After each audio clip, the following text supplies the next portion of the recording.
Handmaid's Tale Season 6, Episode 8 just came on. Let's talk about it. Major spoilers ahead. If you haven't watched yet, please feel free to come back later. I really enjoyed this episode. The episode starts off with June's monologue while the handmaids are getting ready. They are preparing the cloaks. They are getting weapons ready. They are preparing for something big. And June's monologue is all about their clothes, about how they were putting these cloaks to kind of disguise their identities, to almost take away their names. It's like the color of blood. June has this great line where she's like, it's also the color of rage. These women are preparing for something big. They have a mission, they have a plan, and they're gonna see it through. During June's monologue, you see them preparing a bunch of knives for the handmaids to keep in their cloaks. All the handmaids arrive to the church early and you see people start to filter in. Tensions are high. We see that Nick is officiating the wedding, so June is looking at him, and just that betrayal is fresh, you know? We see Serena start to walk down the aisle in her gigantic blue wedding dress. You can tell that she is so pleased. She's so pleased that there's such a big audience, and she's having this dream wedding where everyone's paying attention to her. They get married in this giant church. While the wedding's going on, we see the handmaids starting to pass each other the little pocket knives for later. As they're passing them down the line, one of the handmaids accidentally drops one on the floor, which makes a noise, and everyone freezes. You see a guard kind of looking around, and they're trying to conceal what it is. June says, okay, we're gonna go with plan B, which means we're going to pass around the knives at the reception. Everyone hold tight. The reception happens, Serena's dancing, she's the center of attention. You can kind of see some people are not as happy for her in her big moment, specifically Commander Lawrence's wife. While Serena's having these happy moments, June and Moira and the rest of the handmaids are passing around the knives. They're preparing themselves. We learn that the wedding cake that Rita made was basically drugged, and the plan is for all the commanders, all of their wives, all these higher up people to eat the cake, and in a couple hours they will be asleep at home, which will allow the handmaids that live with them to, escape. There's some pretty tense moments. We see Serena approach the handmaids, and she starts talking to them about how she used to have a handmaid and they were just as vengeful to each other, and thankfully there's forgiveness. And June's just sitting there okay. So she talks about the importance of forgiveness, and Rita comes over to try to kind of save June and Moira, who are clearly there. She asks Rita, can you speak on forgiveness? Can you give them words of wisdom? Rita just basically tells the women, keep your eye on the prize, ladies, because, she knows what's happening, and Serena has no idea. So thankfully, Rita gets Serena away, because Serena's we should all have a photo where you take your masks off, and June and Moira are oh my God, no.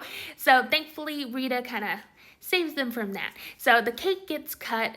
Each of the handmaids get a piece of cake that they do not eat. They conceal it underneath their chairs. June is clearly leaving the rest of the handmaids. She tells Aunt Phoebe, see you later. And she starts to walk away from the group. And all of a sudden, she hears Serena go, oh, Aunt Lydia, so glad you could make it. And June is right there in between Serena and Aunt Lydia. And Lydia turns and she sees June. And she recognizes her immediately and starts to chase after June. And she's calling out her name, June, June. And June is trying to conceal herself, kind of get in between a bunch of different handmaids so she's not noticed. And Aunt Lydia goes up to one of the handmaids, turns her around and goes, June, and then it's obviously not her. And this is another callback to their cloaks. Gilead wants all the women just to not have an identity. They take their names away. They are, basically concealed in this cloak. They are just one of many. And this works to June's advantage in this moment, because they can literally kind of get in and get out without being noticed or identified. And thankfully makes it out.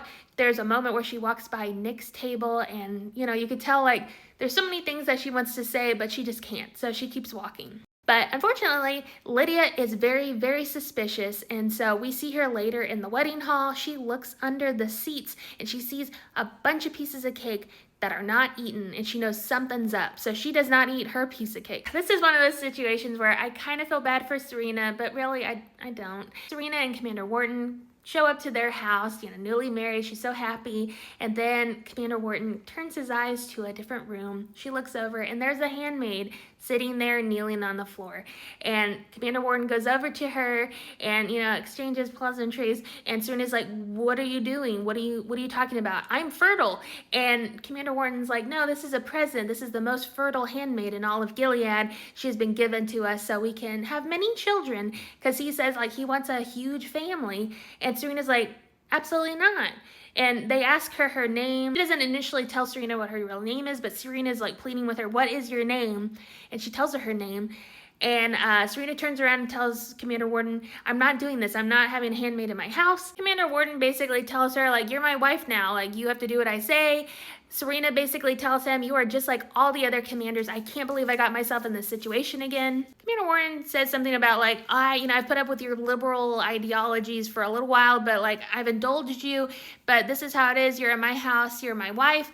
And Serena grabs her baby and tries to go towards the front door, and she is stopped at the door. And she tells him like, I am leaving. And Commander Warden tries to stop her. Serena basically tells him, you're just like the rest. You're just like Fred. I can't believe it. I can't believe I married you. Like, I can't believe I got in this situation again. And I think in a moment maybe of trying to prove he's not like everyone else, he tells the guard to step aside and lets her leave.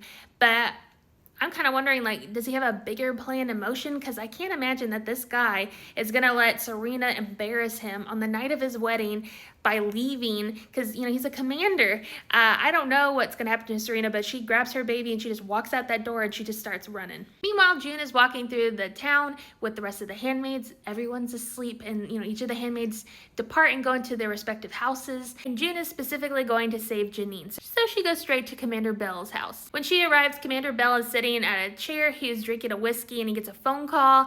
And it's clearly about June, because he's like, what? What do you mean? And then he turns around and he goes, oh, June Osborne. And June goes, nice to meet you. And then she stabs him in the eye with the knife and he dies. And so she sits down and she just has a moment where she drinks the rest of his whiskey. And then Janine comes out and she's like, thank you. And June's like, Back at the center, Lydia is suspicious and she goes to Aunt Phoebe, and Aunt Phoebe's like, you know, like, how about you go take a rest? The girls are sleeping. And Lydia's like, show me, bring me into that room. Phoebe is prepared to actually, you know, end Lydia's life, because as they're walking towards the room, she brings out a knife, but then there's a guard there. And of course, Phoebe can't do that. So she puts the knife away.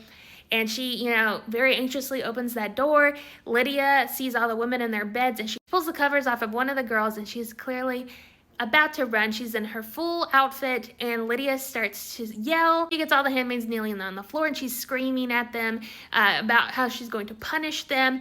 Moira stands up and goes, F you, Lydia. And Aunt Lydia's like, who are you? And Moira is like, you don't remember me? And Aunt Lydia asks for her name. And Moira goes, why do you care? You've stolen our names from us. Lydia grabs Aunt Phoebe, puts her on the ground. They are about to, like, you know, end Aunt Phoebe, and she's about to, like, turn on Moira. And all of a sudden, June shows up. June gives this great monologue trying to reason with Aunt Lydia. She's like, you're the reason why this is happening. You're the reason. You trained us for this. We are women who are souls, like, people created by God who are crying out for dignity and respect, and we can't take it anymore. She tries to reason with Lydia, like, she's like, I know you've seen things that you can't unsee, you've learned things you can't unlearn, like, you have to have been affected by what has been happening around you recently. Like, we know Lydia's kind of been on a bit of a redemption arc, and she's like, God wouldn't want this for us. And Lydia's like, how dare you assume what God wants or what I want? And June's like, okay, you're right. Then Janine walks out behind June and Lydia's immediately affected. Janine's trying to reason with Lydia. They hurt us. They assaulted us. They, you know, essayed us. This is what's going on. He says, you're the one that gave us to these men. Like, you are the ones. You can save us. Please let us go. And Lydia and Janine embrace. She says, I'm sorry they hurt you, dear. And she hugs Janine. And during this moment, Moira and June realize, like, it's time to go. So everyone starts walking away. Janine and Lydia have one last goodbye. And June just nods to Lydia as almost like a thank you. And Lydia just collapses to the floor crying, asking God to help her. You can see, like, she finally made the right decision. She finally did something right. And so I'm excited to see what's going to happen with Lydia's character. I have not read the Testaments, but I heard she is a big part of that story. She is a big part of kind of the resistance later on. So I'm really looking forward to seeing more of Aunt Lydia's heart being changed. This was a great moment for Aunt Lydia. She finally made the right decision. The episode ends as the handmaids are running out. They are escaping. You see a kind of a compilation of different handmaids approaching their sleeping commanders and, you know, ending it. So all the handmaids are being saved. They're getting out. They're saving themselves. June goes back to the clothes analogy. She's like, these clothes were like a prison, but now there are uniforms. We are an army. We are ready to fight. We're going into the darkness to see the light. this is their time. So it's so cool to see all these women come together. They're fleeing, they're escaping, they're taking matters into their own hands, and they are saving themselves. I cannot wait to see what happens next episode. We only have 2 episodes left of the rest of the season, so I cannot wait to see what happens. But yeah, I'm just so proud of these women. They did what they needed to do. So I'm interested to see what happens to them.